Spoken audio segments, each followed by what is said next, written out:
when it comes to data, Prop Equity is quite well-known name in real estate. So thank you, Samir, for joining us today My for the pleasure. PropTech Story series. So I really wanted to know, Samir, you've been the first company who entered in this market and created quite a spur and created a domain for collecting data in the Indian real estate market. So how has the journey been so far? Well, the journey has been pretty rewarding. We started in 2008 with just 3,000 projects, and today we collect over 1 lakh projects on a month-on-month basis. Not only collect the information, but track it on a month-on-month basis.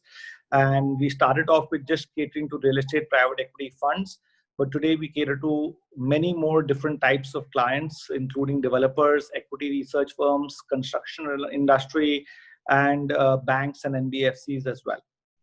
That's great. So I really wanted to know, Samir, what was the need gap that you noticed from the beginning of the time in the Indian real estate where a lot of PropTech companies were not there? What gave birth to Prop Equity that time? So, initially I started a B2C venture called Property Zones from 2000 to 2005. I ran that, where I collected data on secondary market homes to sell to brokers. And then I moved on to join a developer as head of marketing and head of private equity. And simultaneously, foreign direct investment opened up in the Indian real estate sector, because there was a huge need for data in the institutional space, and there were 4 agencies, the IPCs, who were providing customized research and consulting. And when we went out to them, they were very prohibitive in their costs. There was a lot of time delay, and the data was not that accurate. Is when I thought that there was a need for real-time data for 200 private equity funds that have just come into India, and they would be more than happy to pay a good subscription fees if they get the data to analyze at a click of a button. And that is what led to the birth of Prop Equity.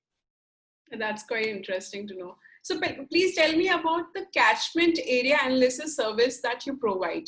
How you make sure the data is collected in real time and is accurate as well. So since I mentioned that we have 200 people on the ground, we map every project on the ground and get the lat long of that project and put it on Google Maps. And then on top of that, we've layered all that data with a lot of analytics. So you can go anywhere in India, click a button, put a point or put a point and draw a 2-kilometer radius, and you will get to know all the projects that are there in the market, both residential, commercial, and retail. As well as you can even draw a straight line on the main road and see 200 meters left and 200 meters right. If you just want to see on the road what projects are there, you can evaluate that as well. So it's basically nothing but putting all the data points on a map and layering it with a lot of analytics and allowing the flexibility to draw a radius or draw a line and search according to your wish. Yeah, that's great. So such analytics also provide a particular locality or the society, what rentals are going on in that particular zone. Does that also provide that kind of? All possible information that you can conceive of with respect to a project. Over 60 data points are covered, including resale values, sale values, rental values, stage of construction. And now we've also started capturing registration data on the residential side. We do it on the commercial side anyway, where the last 5 transactions can also be procured, and you can know exactly at what price properties are trading at today.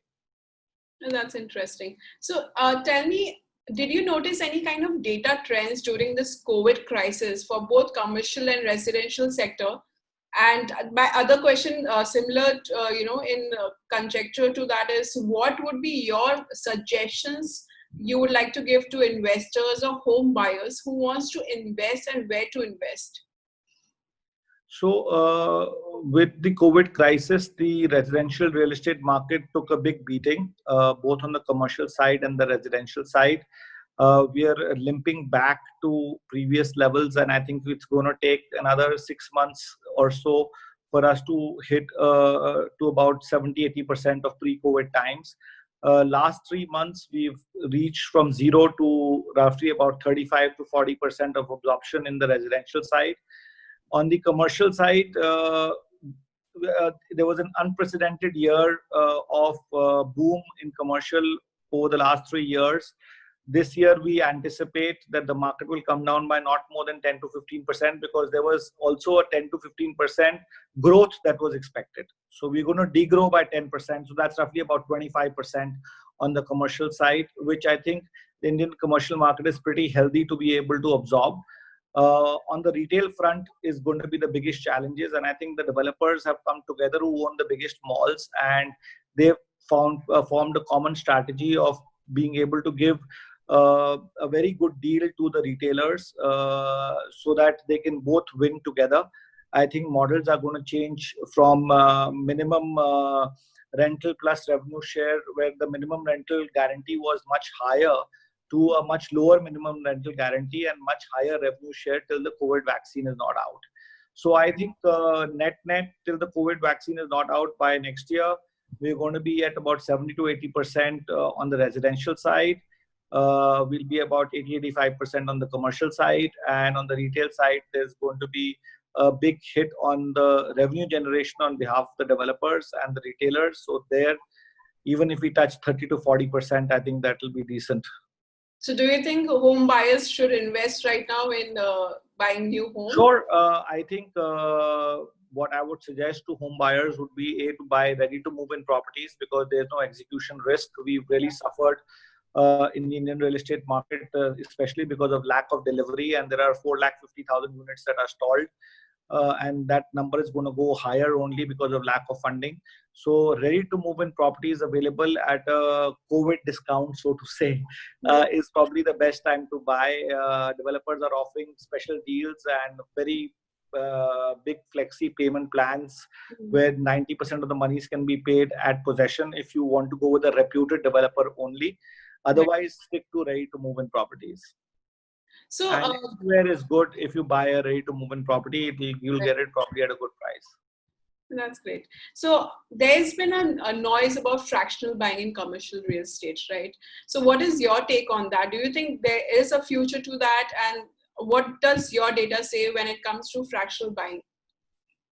Well, a few new startups have got into that space, and they are trying to lap up commercial properties with assured returns. When I mean assured returns, in this case, the tenant is already there in place, giving a 8-9% yield. This seems to be another, I would say, vertical, like how co-working came into the commercial side of things, or co-living came into the residential side of things. It's a vertical that's here to stay. How much will it grow?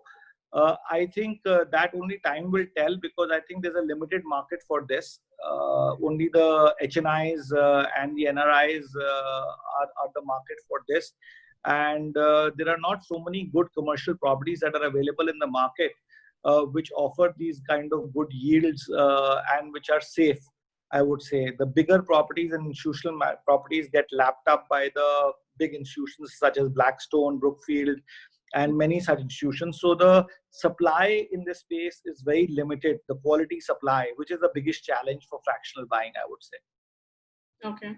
So I want to know, what is your take with the current PropTech companies which are entering into India? What is your take on the overall PropTech industry in India right now? The PropTech industry in India has seen a significant amount of investment only in one side, which is the demand side of classified listings.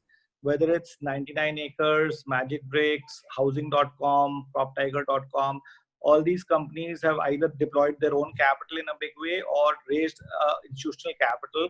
And they've really not succeeded as much as they should have succeeded in other space like travel or jobs, because there is no mutual exclusivity in real estate in properties. So basically, they've ended up becoming websites for brokers to come and list their properties, and for customers to source brokers and not real properties. So on the data analytics side, there is a much needed investment that needs to come in, and people have lost a lot of money. Everybody, the institutions, the banks, the retail customers, the developers, because they've really not spent that kind of money on research or analytics, which is the need of the hour. We've lost close to $100 billion of stalled projects today in the market, 50 billion already stalled and 30-40 billion more. developers have got consolidated by 50%. That's all because of lack of understanding of the markets. An oversupply situation got created, and there was everybody felt that they were specialists in real estate. Everybody knows real estate according to them, but that's not really the case anymore. So I think there is a lot of money that needs to go into more AI ML based research and analytics. That is an area that doesn't attract too much investment right now because the market size is very small. Right.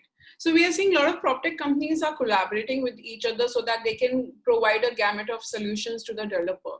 So will we be seeing any kind of collaboration like that happening with PropEquity, where you can collaborate with any other PropTech company? If yes, what kind of need gap you're looking into for such collaboration? See, we at this point in time are open to talking to other prop tech companies, but we are not actively sourcing such opportunities. If somebody wants to partner with us, we are very open. We have a plan very clear and laid out that we build our own indigenous technologies, and partnerships in this area don't work out very well. It's more so to do with the fact that everybody is running their own domain, and they think that they can succeed in their venture. And valuation is a big challenge also in this space. So because of all those reasons, we are going on our own only, and we are focusing on risk management in a big way. So if we do find some partnerships there in later, we will probably explore that. Right. So right now during COVID time, every company which was more on technology front, they garnered a lot of business, because earlier they used to chase people to make them understand what technology is about in real estate and how it's going to help you.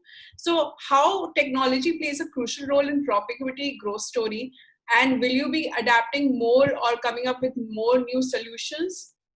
Yes, we will be. We're working on some very useful solutions for the market. We are innovating all the time. We have a very large tech team, and we keep on adding value to our customers by innovating more analytics within our product. We create new products, which we are at this point in time. We can't share them in detail, but you'll hear of us soon coming into the valuation space in a big way. So we are all the time innovating, using our own tech team to add value to our customers, for our clients in tech as well. And that technology stays with us because the data is also with us only. And that helps us to build our technology platform and make it more stronger. And there is a lot more stickiness that gets created thanks to the technology and the data combined. Right. So I want to know, like when it comes to data compiling, land parcel is something where the data is still not in a right manner provided, or transparency is there, or even being put together properly, be by the any government sector, be by any brokers. So how PropEquity getting into this, where the land records can be provided in a more transparent and more proper manner, or you are still into looking that, will you be touching upon that at all? So, land is divided into two parts. One is unlicensed land or agricultural land. And the second part is licensed land, which could be in form of plotted development. So if it's licensed land and plotted development, we already capture that information. We also go down to the ground to validate whether construction is started on those plots or not for banks, certain banks. Mm-hmm. So there we are very actively present. In the unorganized segment, where the land is still agricultural in nature, that is where we don't look at all, because that is something that is a totally different subject altogether. The need for that for our customers is not there, because our customers are more institutionalized in nature, and they step in only once the land has come under licensing, and they only look at those opportunities. So we are not going to be ever looking at unlicensed land or unorganized land, as we call it.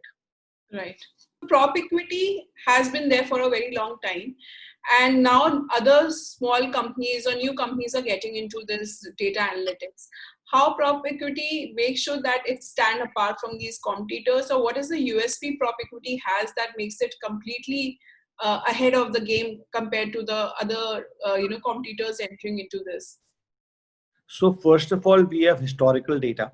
We have data for 12 years and month-on-month cataloging of that data in terms of price movement, in terms of absorption movement, and this data cannot be purchased. It is licensed by us. That's one. Second is that we have a pan-India presence and we cover 45 cities, whereas the competition doesn't even cover 5 or 7 cities, so to say. The third part is that our feet on the street, we have over 200 people in the company compared to our competitors, which are anywhere between 10 and 25 people.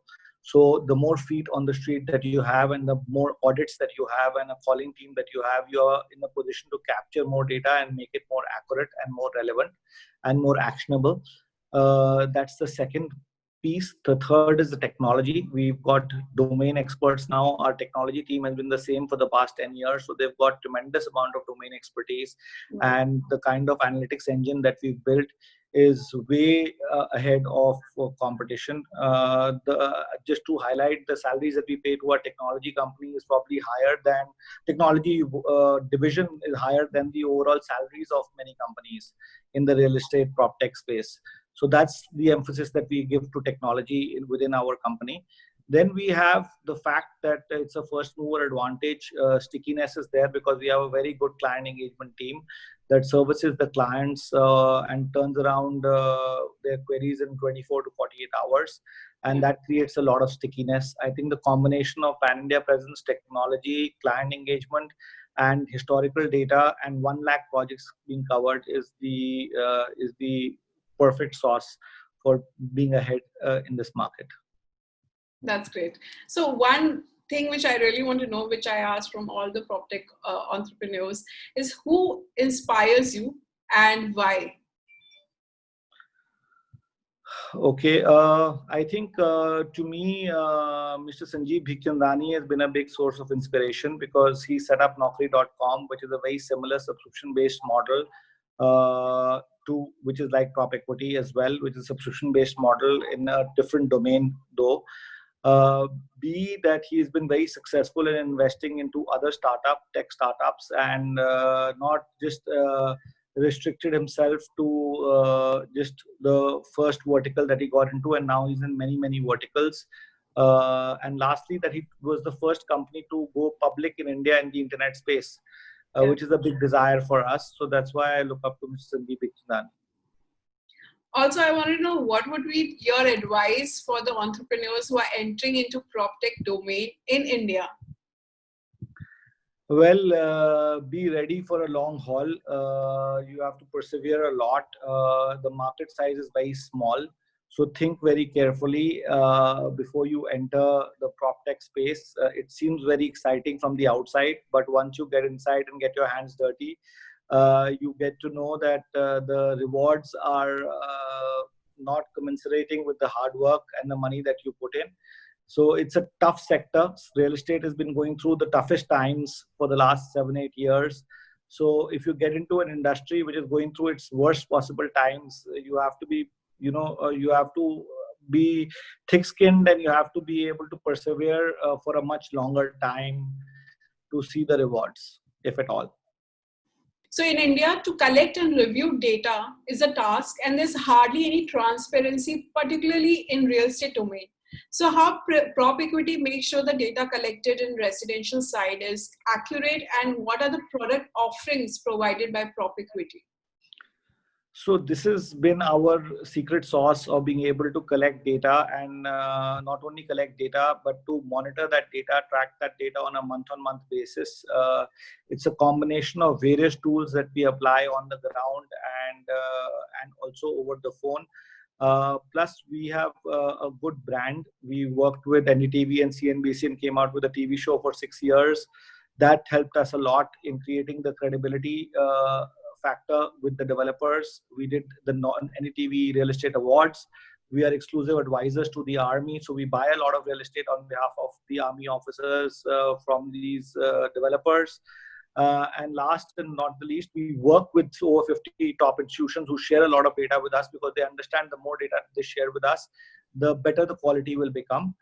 And I forgot to mention one more big point, that we're in risk management services with banks. So we do a lot of project monitoring on their behalf and retail valuations. So that also allows us to capture very accurate on-ground data. And all of this put together makes the prop equity offering very robust. That's very interesting, though. So thank you, Sameer, for giving us such insightful takes on prop equity journey and even advice for the upcoming entrepreneurs who want to get into the prop tech industry. Thank you so much for joining us today. Pleasure. Thank you. Thank you.